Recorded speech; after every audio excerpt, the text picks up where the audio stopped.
understand you confronted them with this. I did, and with a tape recorder. Yeah, I brought a tape recorder into a room where they asked me to sit down with them and talk about my disaffection from the church, because I'm a pretty high-profile guy within the church.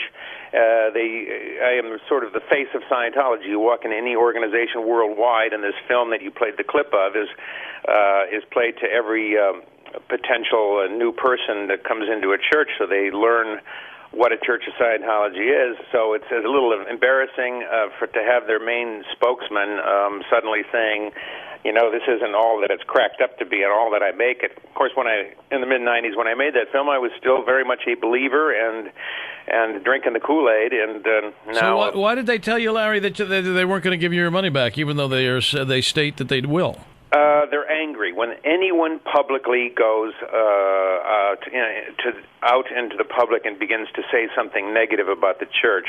Hubbard wrote reams of policy as to how to deal with a person like that. First of all, you're classified as a suppressive person, and that's tantamount to being the devil in any other Christian faith. You are certainly someone trying to destroy the greatest thing that has been given to mankind. So therefore, anything that one can do to make life miserable for that person is fair game, so to speak, in the eyes of the church.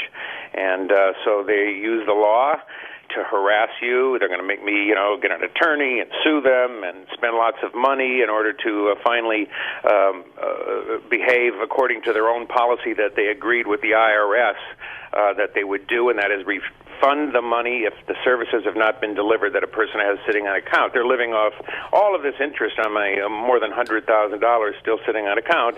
Not living off it, but they're enjoying it. Sure. And, now listen, Larry, would you describe Scientology as a cult?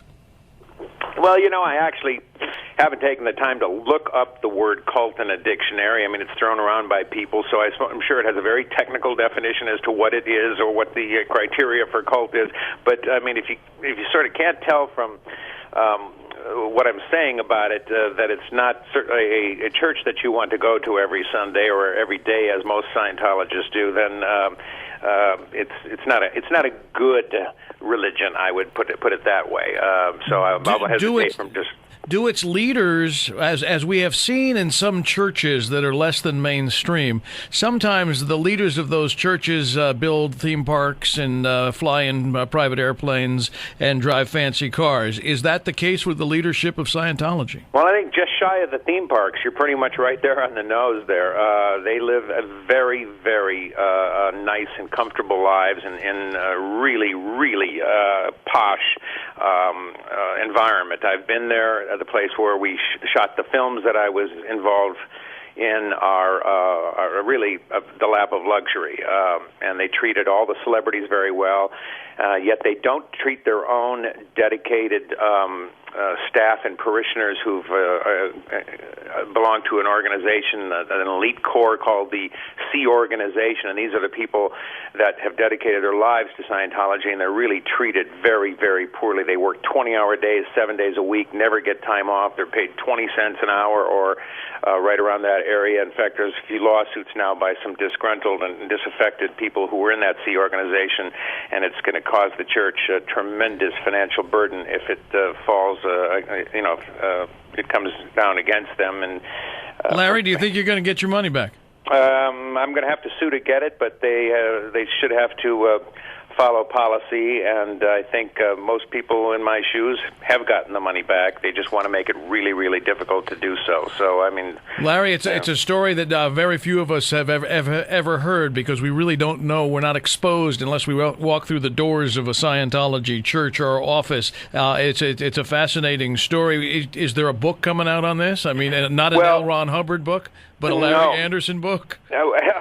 I don't know. I don't know that my story is all that fascinating, but one of the fellows that wrote that was in the Sea Organization and escaped literally just has a book out now, which is a fascinating read. It came out a few months ago, and it's called blown for good. When you blow in Scientology, it means you're leaving and leaving for good. You're running out the door. And I'll give Mark Headley a plug because it's a fascinating insight into the church and its ranks. And so you can learn a lot by reading Blown for Good by Mark Headley. I think I'll stay away from the book writing and just move on with my career and just try and get my money back. Hey, Larry, good story. I thank you for telling it here on the radio program in New York. Appreciate it. Okay, nice to be here, John. Thank Bye-bye. you. Larry Anderson here on the John Gambling Show. Wow. I've always thought it was a little strange, but... I'll pass on the Kool-Aid. Yes, I think I'll pass as well. You've been listening to a podcast from the John Gambling Show on News Talk Radio 710 WOR. Log on to WOR710.com for more information.